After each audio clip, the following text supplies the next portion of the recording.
சரி போமா, தம்பி வர சொல்லு போ. காலு பாட்டு போட்டா வலிக்குதுடா, நரம்பு எழுத்து போங்கடா. என்னடா வலியா இருக்குதுடா.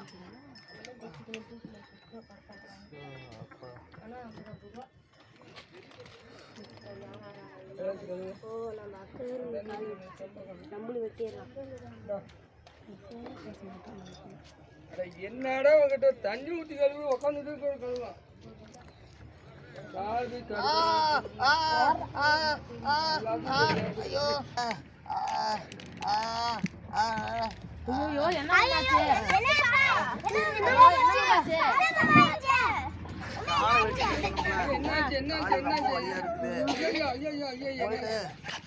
ஐயோ என்னாச்சு?